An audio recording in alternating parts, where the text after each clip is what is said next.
Тэгэхээр аливаа зүйлийн эхлэлд одоо ерөөл өрөөгдөх нь муугийн ёс биш Монголын ёс. Тийм учраас хэдийгээр цоо шинээр бүтэц бүрэлдэхүүн шинжлэгдээг үчгсэн зарим нэгэн тодорхой шинжилгүүдийн хүрээнд шин засгийн газарт амжилт хүсье. За энэ шин засгийн газарт бас манай Иргэний зориг ногоо нам одоо хамтарч байгаль орчны яамыг одоо хариуцж ажиллахаар болсон байна. Тэгэхээр энэ бас нэг талаараа манай Иргэний зориг ногоо намын хувьд иргэдэд танилцуулсан, амласан одоо энэ мөрийн хөтөлбөрөөр хэрэгжүүлэх бас таатай нөхцөл боломжийг харж байна. Нөгөө талаар бас энэ яамны ажлыг одоо илүү сайн ажилуулах нь магадгүй 28 онд манай Иргэний зориг ногоо нам илүү олон судалтай болох уу эсвэл илүү дордох уу гэдгийг бас нэгэн дүн байх юм эзэгтэй бас юм мөч болов уу гэж бодож байна. За тэгээд сая ерөнхий сайдын хэлж байгаа зарим өгнүүдээс бол одоо яагаад энэ өмнөх сайдуудыг улиран одоо томилвоо гэдэг дээр бас хэд хэдэн одоо хөтөлбөрийг хэрэгжүүлэх, үргэлжлүүлэх гэсэн ийм зүйлүүд явагдаж байна. Тэрийг бас ойлгож болно. Гэхдээ нөгөө талаараа эрчим хүчний салбар бол илгээрээ хөвцсөн. Тэгээ Эрдэнэт хүний амь нас эрсдсэн. Одоо өчнөө 200 орчим тэрбумын хохирол улсад одоо учирсан ийм байж байгаа. Тэгэхээр зэрэг энэ салбарынхаа яамны сайдыг та улируулж сонгосон хөтөлбөрөө хэрэгжүүлэх гэсэн юм уу? Эсвэл маш яралтай алдаагаа засаад одоо энэ яамыг салбарыг одоо маш яралтай хөл дээр нь босох энэ алдаагаа зас гээд та дахин томилвоо. Мөн түнчлэн ерөнхий сайд та энэ эрчим хүчний реформ, шинжилэл, энэ өрсөлдөөнт зах зээл либералчлалыг яг юу гэж харж байгаа вэ? Тэгээ энэ салбарт юу хийх вэ? Би яагаад энэ асуултыг асуугаад байна гэхээр дөнгөж сая хөдөлмөрийн аюулгүй байдлыг хангах ажлын хэсгийн одоо ажиллаар дулааны цахилгаан станц 3 дээр бас ажиллаад ирэхдээ бас баггүй зүйлийг мэдэж ирсэн. За жишээлбэл одоо энэ эрчим хүчний яам бол маш яралтай одоо энэ улсын одоо энэ гамшигын нөөцийн мөнгнөөс одоо энэ маш сайн чанарын турбин аваад энэ одоо дэлбэрсэн энэ асуудлыг маш яралтай засаж залруулах ийм ажил бас байгаа юм байна.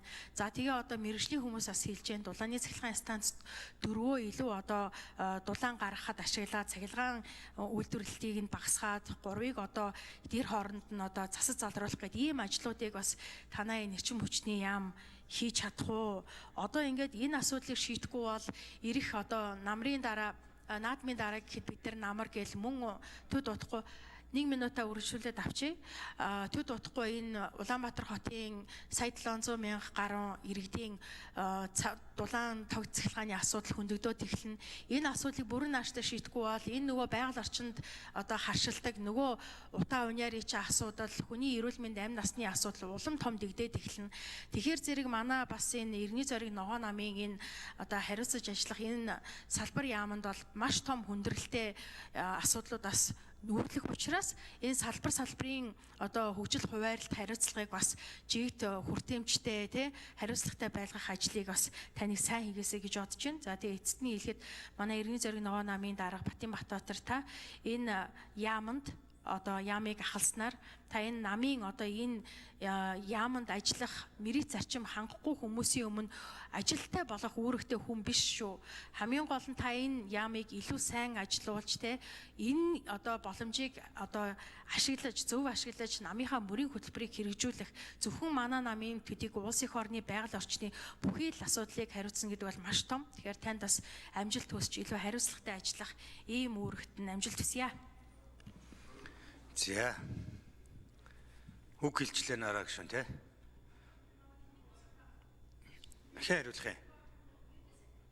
За ерөнхий сайд хариулдаг.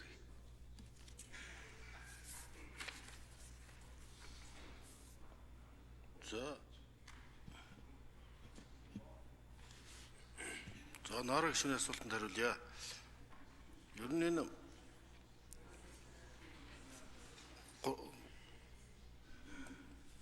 цахилгаан станцд гарсан дэлбэрэлт осол бол нэг талаасаа хариуцлага, нэг талаасаа чиг үүргийн давхардал тэнцээ одоо сайд яам нь хариуцлага болцсон өөр толгоонууд гарцсан эрчим хүчний нэг компани байгуулагдсан тэдний туузын томилдог тэр нь томилогддог үнтэйгээ бас яг хариуцлагын асуудал дээр бол ийм тогтолцооны алдаатай нөхцөл байдал үүснэ нөлөөсөн гэж үзэж байгаа. Ер нь нийслэлийн тэр ностой ослын мөрөөр нийслэлдэх газраас холбогдох мэрэгжлийн байгууллагатай хамтран шалгаад тагнуул цагдаа за мөн мэрэгжлийн байгууллагуудын шалгалтыг оруулсан байгаа. За эрчим хүчний сайдын удирдамжаар байгуулагдсан ажлын хэсэг аваар төрсөн 9-р төр буйны хэсгийг задлж шинжилж шаардлагатай задлж шинжилж байгаа эцсийн дүгнэлт гараагүй хөрөнгө оруулалт үр дүнгийн. За ингээд яг энэ нэлээд тодорхой асуудлууд хийж байгаа. Ер нь бол биднэрт бас томоохон эрсдлүүд учирч болзошгүй байдал үүссэн. Хэрвээ одоо буйрлжуудын цахилгаан станцын 150 мегаваттын 2 дугаар блок 11 дугаар сард амжиж ашиглалтанд орохгүй бол 11-12 дугаар саруудад 101 мегаватт цахилгаан эрчим хүчээр хязгаарлаж ажиллахаас гарцгүй өөр тийм шийдэл хүрж байгаа. За ийм учраас эрчим хүчний сайд одоо нэмж хариулна. Яагаад энэ хариуцлага ингэж хүлээж ажиллаж байгаа юм бэ гэдэг дээр. Нэгдүгээрт нь эрчим хүчний сайд бол энэ либералчил сэргээгдэх эрчим хүчний бодлогыг өргөжлүүлж хэрэгжүүлэхийн тулд ажиллаж байгаа. Энэ дээр нэлээд тодорхой олон асуудлууд амгалангийн цахилгаан станц цахилгаан станцын эвдэрэлт богино хугацаасаа санхүүж тусахын тулд онцгой нөхцөл тогтоож төсвийн тодтолгүйгээр энэ асуудлыг шийдвэрлэх санхүүжил гарах, эрчим хүчний компаниудад урьдчилгаа зээл авах, төрийн хэмжээний компаниудын хөрөнгөлөгцөө ашигаас сууд санхүүжилт авах мэт олон хувилбараар сайд ажиллаж байгаа юм билээ. Ийм учраас цахилгаан станцын эвдэрэлт богино хугацаанд дэд станц шовын насжилтын нэгдсэн аудит хийх шаардлагатай. Яаралтай засварын жагсаалт гаргах шаардлагатай. Урсгал зардын санг нэмэгдүүлж, шуурхай засварын барига тоног төхөөрөмжийн бэлэн байдлыг хангах гэдэг энэ олон зохиц ажлуудыг хийж байгаа. Энэ реформуудыг хэрэгжүүлэхийн тулд одоо 3 том реформыг одоо хэрэгжүүлж байгаа гэж ерөнхий сайд маань хэлсэн. Өмнөх ерөнхий сайд маань улиран томьёолох шалтгаан дээр нэгдүгээр салбарын доктортой байдлын либералчлыг үргэлжлүүлэх шаардлагатай. Хоёрдугаас 24 оноос дамжуулах шугам их усүрийн томоохон төслүүд амгалангийн өргөтгөл, чин цахилгаан станцын Т100, 5 дугаар цахилгаан станцын төслүүд хэрэгж байгаа. 3 дугаар хамгийн чухал нь одоо нагаан номтой холбоотой үзүүлсэн нь бол сэргээгдэх эрчим хүчний 4 том төслийг Вьетнамын хөрөнгө оруулагчтай болон шууд төр хувийн хүчний түнсийн зарчмаар сэргээгдэх эрчим хүчний томоохон төслүүдийг дээр нь Эрдэнэ бүрэнгийн усан цахилгаан станц, Эгийн голын усан цахилгаан станц гэх мэт сэргээгдэх эрчим хүчний ажлуудыг хэрэгжүүлээд өөрөд явж байгаа учраас энэ реформыг үргэлжлүүлэх нь чухал байна. Эрчим хүчний асуудал чухал байна. Ийм учраас хариуцлагыг нь өөрүүлж байгаамаа. За энэ талаар одоо Жорж Сүрэн сайд амлалт үүрэг авч асуултанд хариулнаа. За Батгтгийн Жорж Сүрэн гишүүн нэмэлт хариулт өгье. За гишүүдийнхээ оройн амрыг ирье. Нарантуй гишүүн асуултанд хариулъя. Нарантуй гишүүнээ ийм тэц гаруудаар 6 сарын 2-ны хойшоо харамсалтай зүйл болсон. 9-р дөрвийн гэмтсэн Эрдэнэт хүний ам хохирсон. Улсад олон 10 тэрбум төгрөгийн хохирол учруулсан ийм үйл явдал болсон гэдгийг бас хэлье. Би энэ ослын дараа бол сэтгүүлчд уулзахад бол ёс зүйн хариуцлага хүлээхэд бэлэн байна гэдгийг хэлсэн.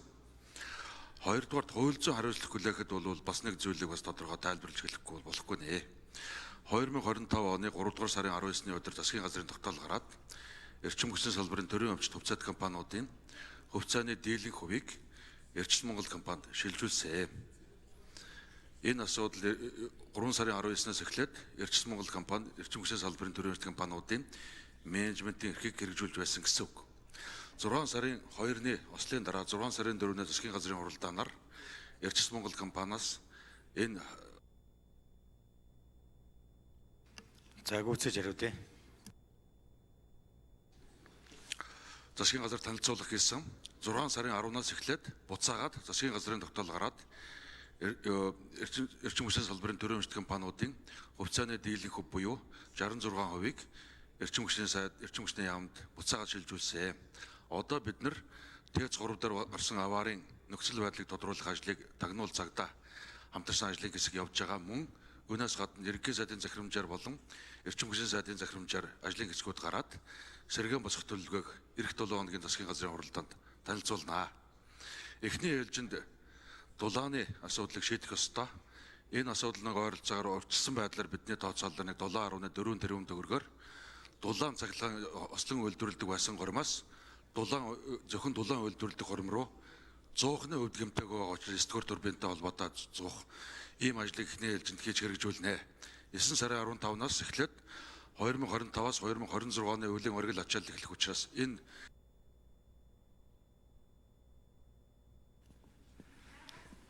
За мөнгөтрийн наран туяа нараа гişүн тодруулж сууя. За баярлалаа. Тэгэхээр манай ажлын хэсэг цахилгаан станц дээр ажиллахад бол тэнд бас нэг зүйлийг онцолж харсан. Тэр нь болохоор одоо энэ улсын чухал энэ ач холбогдолтой тий хүний амнаас за тий олон мянган олон сая хүнийг дулаан цахилгаанаар хангаж байгаа энэ одоо хүчин зүйл бүхий техник тоног төхөөрөмжийн худалдан авалтыг тэр тендерийн тухай хуулиар ингээд авж байгаа нь бас айгүй учир дутагдaltaй юм байлээ шүү. Яагаад гэвэл тендерийн тухай хуульч хамгийн хямдхан хамгийн одоо боломжийн үнэтэйг авах ийм одоо заалттай байж идэг. Гэтэл энд бол яг энэ эрчим хүчний салбарт бол ялангуяа энэ чухал ач холбогдолтой техник технологи дээр бол тэр мөнгө татаад авах биш хамгийн сайныг нь хамгийн баталгаатайг нь авах ийм бол хэрэгцээ шаардлага байгаа юм байна гэж би харсан. Тэгэхээр та бас энийг цаашид анхаараарай. Мөн түүнчлэн одоо энэ нөгөө маш яралтай турбин одоо авах ажлыг одоо энэ улсын нөөцийн аюулгүй нөөцийн одоо мөнгө гэж бас байна шүү дээ. Тэгэхээр тэндээс авах бас боломжтой байна. Та тэр боломжийг бас сайн судлаарай гэж.